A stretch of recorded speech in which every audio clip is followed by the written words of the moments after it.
जय श्री राधे। बंधुओं, महामुनि विश्वामित्र जी दशरथ जी के पास जब राम लक्ष्मण को लेने जाते हैं, उस समय का प्रसंग है। कहते हैं, इतना कह भरी सभा में ही तत्काल बुलाए राम लखन, चरणों में गाधि तनय जी के सानंद गिराए राम लखन। दशरथ जी कहते हैं बंधुओं विश्वामित्र जी से कि लो हाथ में इनका हाथ नाथ, यह दोनों भोले भाले हैं, यह फिक्रा याद रहे भगवन मेरी नाजों के पाले हैं। आगे बंधु मुनिराज जी लेके चले जाते हैं। फिर प्रातः काल का समय होता है। कहते हैं, प्रातः काल मुनिराज से बोले राजकुमार, आप यज्ञ निर्भय करें, हम हैं पहरेदार। आरंभ यज्ञ का होते ही असुरों का मंडल आ पहुँचा, सुबह अनुष्ठान में विघ्न रूप निष्ठुर निश्चर दल आ पहुँचा। रघुवंशी राजकुमारों ने आगे बढ़ ललकारा सबको,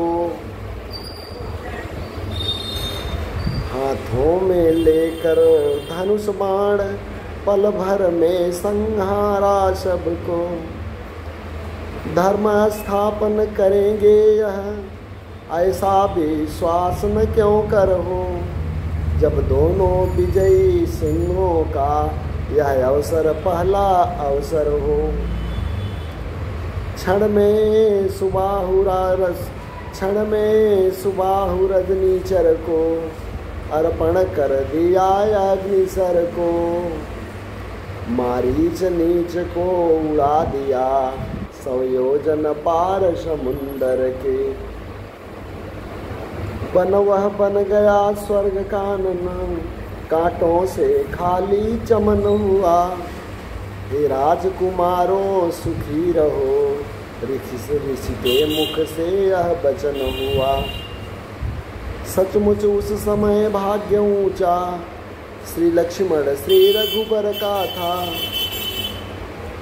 जब इनका सिर गुरु चरणों में उस सिर पर कर गुरुवर का था। अगले दिन मुनि को मिला यह सुंदर संदेश, धनुष महोत्सव के लिए बुला रहे मिथिलेश।